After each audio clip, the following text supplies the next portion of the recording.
Have you ever looked at a map of the Middle East and wondered why some borders seem so straight, almost drawn with a ruler, or why certain countries share cultural ties with distant European nations?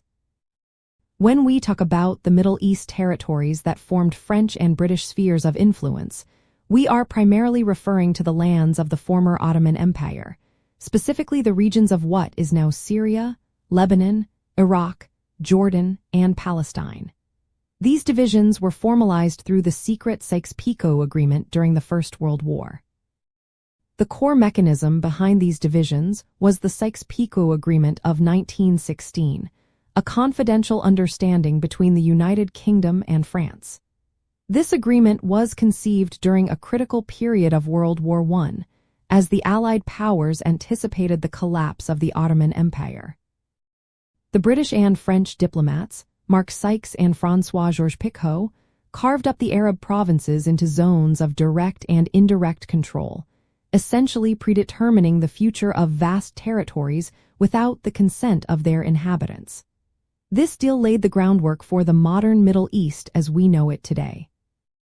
For the listener, this means understanding how modern nation-states like Syria and Lebanon came under French mandate, while Iraq and Transjordan, which is now Jordan, fell under British mandate.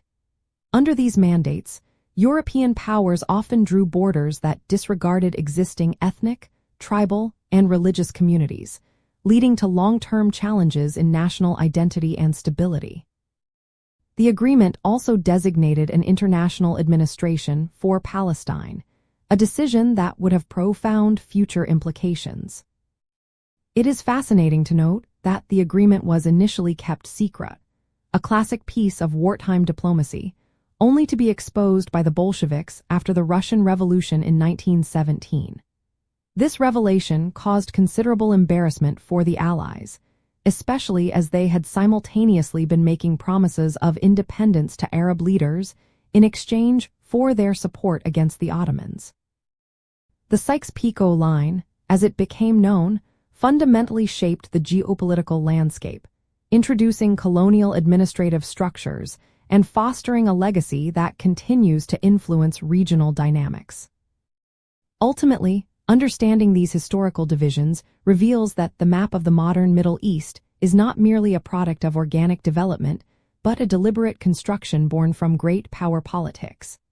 This knowledge provides crucial context for comprehending many of the region's subsequent political developments, boundary disputes, and national identities, offering a clearer lens through which to view its complex present.